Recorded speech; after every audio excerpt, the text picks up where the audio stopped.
मोहतरम नाजरीन व हाजरीन, अस्सलाम वालेकुम। मास्टर खादिम हुसैन लखन की जानिब से खुश आमदीद। हमारा आज का उन्वान है कौम खोखर राजपूत। अब चलते हैं कौम खोखर राजपूत के शजरा नसब की तरफ। नंबर 1, बाब अव्वल हजरत आदम अलैहिस्सलाम। नंबर 2, बाब सानी हजरत नूह अलैहिस्सलाम।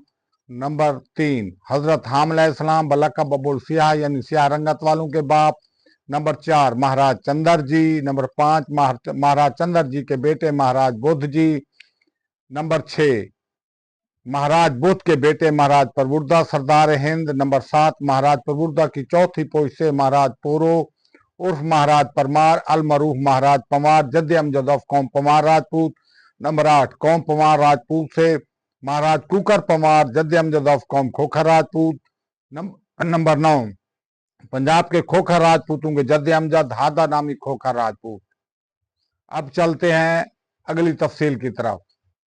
नंबर 1, कौम खोखर राजपूत बहादुर और दिलेर है और दुश्मनों के लिए खूनखार मशहूर है।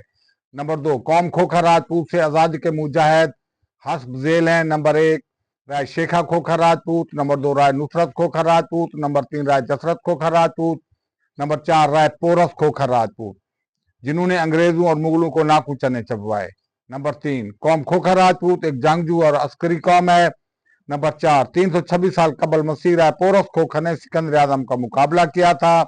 नंबर 5, 1100-1200 साल कबल मसीह जंग महाभारत में कौम खोखर राजपूत की अपनी एक अलग पलटून थी और अपना एक अलग झंडा था। नंबर 6, 10वीं सदी ईस्वी में कौम खोखर राजपूत का एक राजा कलिंगापटम में हुक्मरान था और एक राजा गंगावाड़ी में हाकिम था। नंबर 7, कौम खोखर राजपूत की बहुत सी जातें गोतें और शाखें हैं। नंबर 8, पंजाब के खोखर राजपूत हादा नामी खोखर की औलाद हैं। नंबर 9, लाहौर के 7 महल्लात यानी 7 इजला में से 3 की हुकूमत कौम खोखर राजपूत के पास थी। नंबर 10, कौम खोखर राजपूत ने मुल्तान में भी हुकूमत की है। कोह कड़ाना में खोखराना का नाम का एक गांव भी आबाद है और पिंड दादन भी कौम खोखर राजपूत का आबाद करदा है। वस्सलाम, खुदा हाफिज।